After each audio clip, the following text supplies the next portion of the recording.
You ask most people what their number one fear is. What do you think it is? Most people's number one fear is public humiliation. I don't know. I beg to differ. I think that people would probably say, and I hate to just start off the whole video with disagreeing with them, but I feel like people probably dying, it may be their worst fear. I don't know. I feel like a lot of people are scared to death.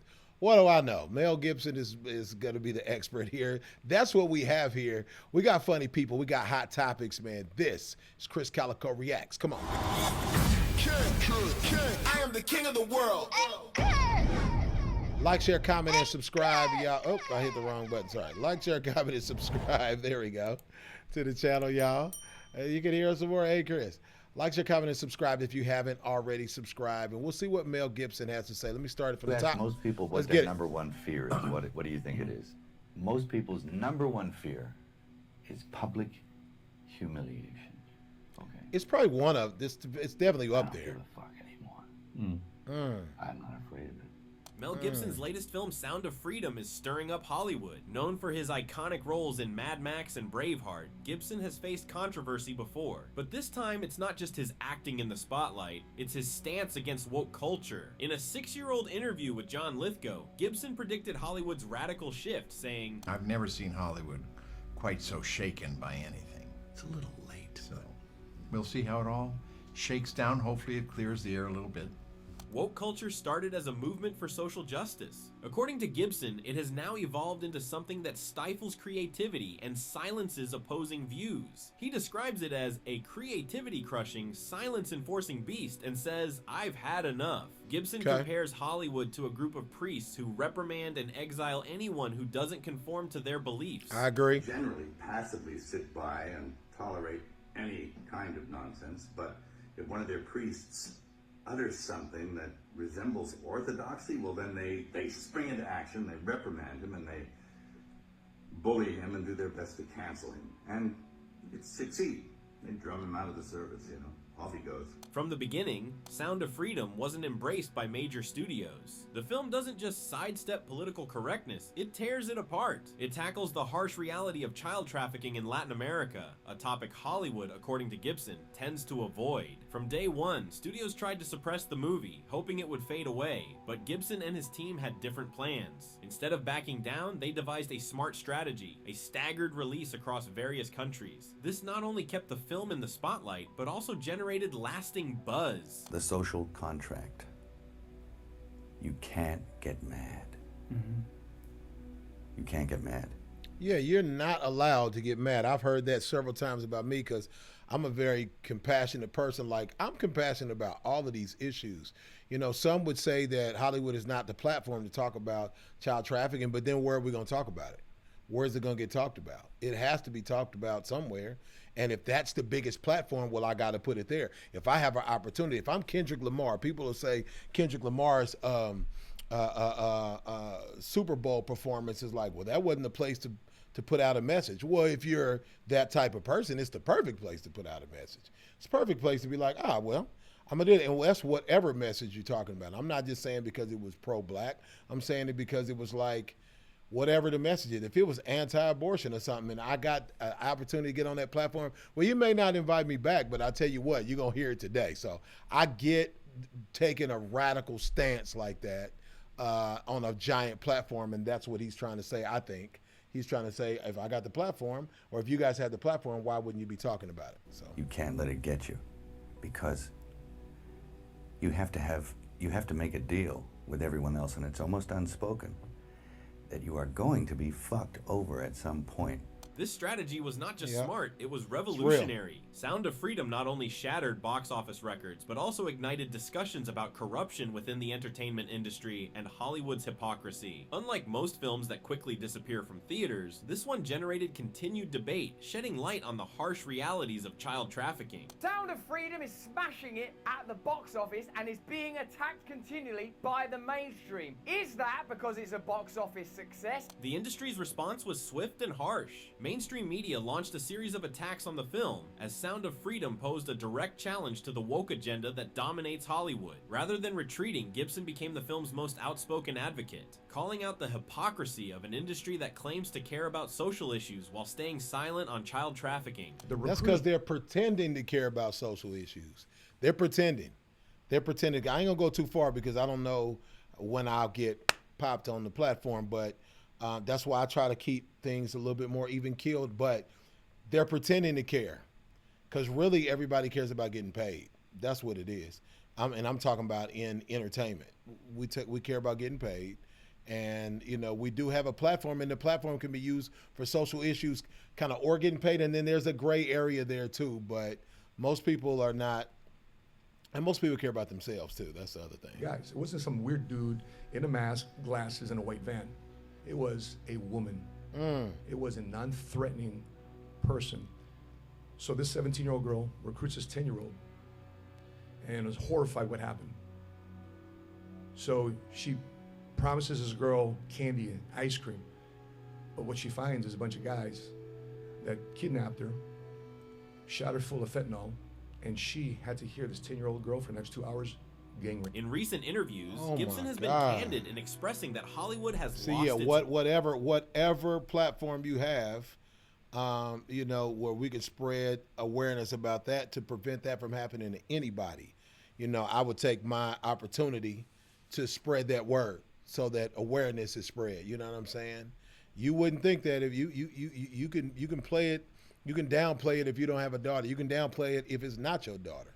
You know what I'm saying? But yeah, whatever platform, we need to be spreading that awareness. Hear this 10-year-old girl for the next 2 hours gang rape. In recent interviews, Jesus. Gibson has been candid in expressing that Hollywood has lost its way, prioritizing political agendas over authentic storytelling. In a world where deviating from the norms can lead to exclusion, Mel has returned stronger than ever. For Gibson, the true hypocrisy in Hollywood lies in its readiness to cancel anyone who steps out of line while conveniently ignoring issues when it benefits them. That's how this town has been running for so long. They'll mute you.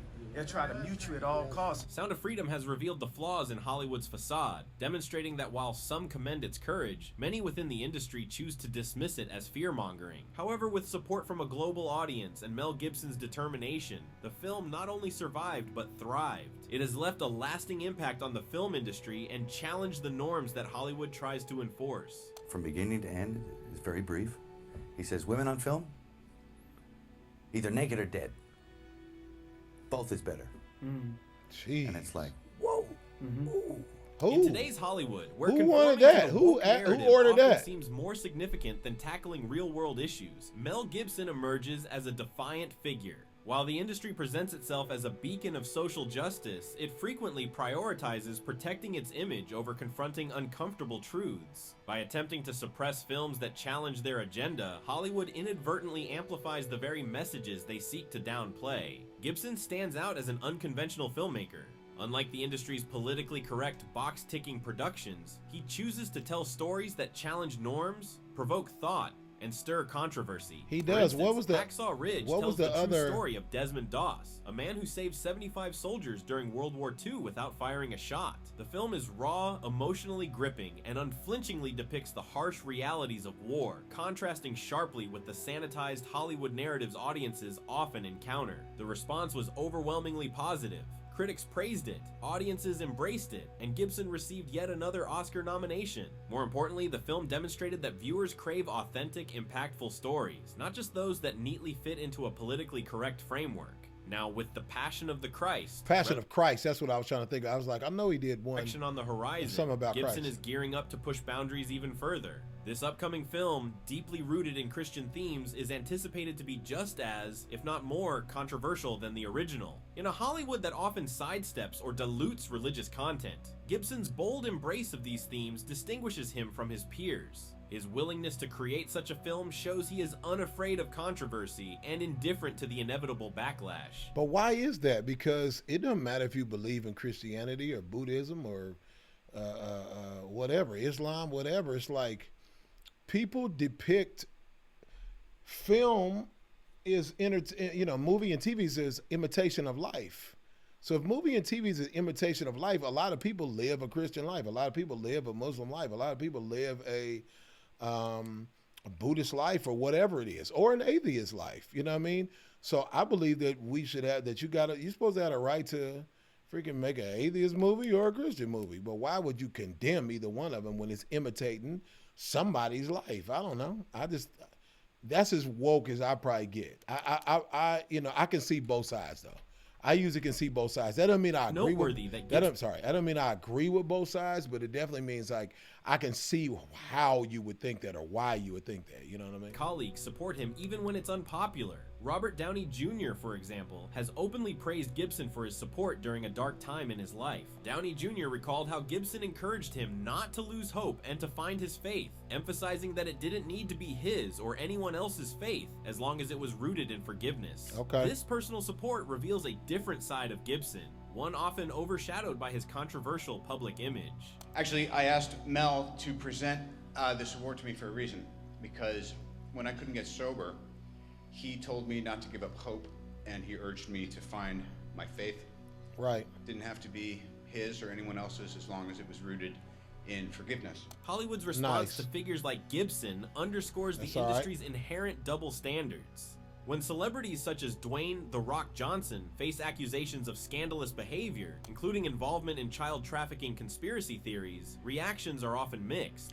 Why is everybody that get rich mentioned in the trafficking thing? Like, what do you get out of that? Unless you're just a sick person, what do you get out of that becoming a millionaire, billionaire, and then being like, oh, okay, let's start trafficking? Like, what? They may be doing it. I'm just saying, like, it just wouldn't make sense to me. Unless you didn't had all of the women and men you could have, and now you're going to turn your sights towards something else. You're sick. If that's the case, you're sick. You're a sick person. You know what I mean? And maybe that's the sickness of Hollywood. I don't think so, though. I would have a hard time believing that for Dwayne Johnson, but I ain't there. I don't know his life like that, but it just seems unlikely to me. But what do I know? I'm over here. I'm in my studio with y'all. You know what I'm saying?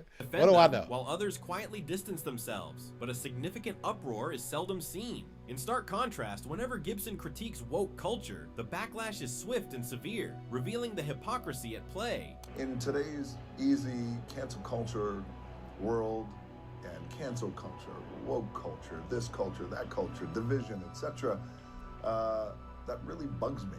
The key distinction is that Mel Gibson refuses to back down. He has witnessed Hollywood's darker aspects, endured public scandals, and faced blacklisting, only to emerge stronger with a renewed sense of purpose. For Gibson, this struggle goes beyond filmmaking. It's about saving the essence of Hollywood. So what does this ongoing battle signify for the future of the entertainment industry? One thing is certain, Mel Gibson is not going anywhere. Right. As Hollywood pushes its woke agenda, Gibson stands firm, and he is not alone.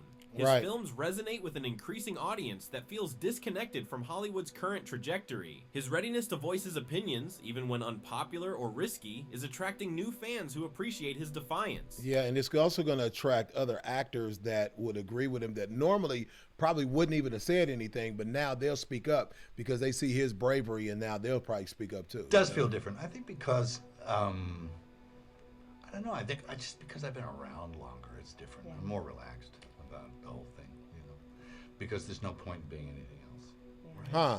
It's true. So, relax. I'm not going to get all wound up about it. I'm going to just try and observe. Yeah. But the battle is far from over. Hollywood operates as a formidable entity that resists challenges. Yet, Gibson has shown that he is willing to confront powerful figures. Regardless of whether you share his opinions, it's clear that Mel Gibson is making waves. The industry is beginning to feel the strain. As Hollywood seeks to balance artistic freedom with social accountability, Gibson's steadfast opposition to the woke agenda has made him a contentious figure. Some see him as a pioneer pushing limits, while others consider him disconnected from current values. What's undeniable is that he is one of the few who dares to question the established norms. Gibson's resolve to present genuine, provocative narratives despite potential backlash highlights a larger dialogue about the importance of free expression and storytelling in our culture. I had a whole bunch of weird paranoid suspicions about what the hell was going on because there was a lot of stuff I couldn't understand. At its core, Gibson's journey is not merely about challenging Hollywood's values. It's about advocating for a style of storytelling that confronts difficult or unpopular truths. His work resonates with an expanding audience that feels sidelined by the industry's narrowing focus. As Hollywood struggles with its identity, figures like Mel Gibson are compelling the industry to reassess its priorities and face its own contradictions. Right. Ultimately, whether you agree with him or not, Gibson's influence on Hollywood is undeniable. His resolve to uphold his beliefs serves as a reminder that some voices will always push back against being silenced. What do you think? Is Mel Gibson a visionary filmmaker driving a vital cultural shift? Or is he simply disconnected from the evolving landscape of Hollywood? Let us know your thoughts in the comments, and don't forget to like and subscribe for more comprehensive updates on this unfolding story. I need to know what this podcast or what this guy's name is, because I do want to give credit to the original channel that I'm viewing this on. So I'll have to look and maybe put this in the comments. If you guys know what it is, just put it in the comments for me. We're all the community here, you know what I mean? And so let's help each other. But yeah, I agree with anyone crusading for something that doesn't, and I'm going to say it like this, and y'all can take this for whatever, however you take it. I agree with people crusading for a cause that does not seem delusional. I'm going to leave it at that. I'm not going to expand on that. Expound on that, expound. I'm not going to elaborate, I'll tell you that, is that I believe that this is not a delusional battle. And so I'm with it. I agree. I've said a lot on air, so you guys can go back if you missed any of the things I said. If I missed anything, let's have a conversation in the comments, guys. Like, share, comment, and subscribe, and I'll holler at y'all on the next one. Cali, baby. See you. Bye. Whose house? In your house.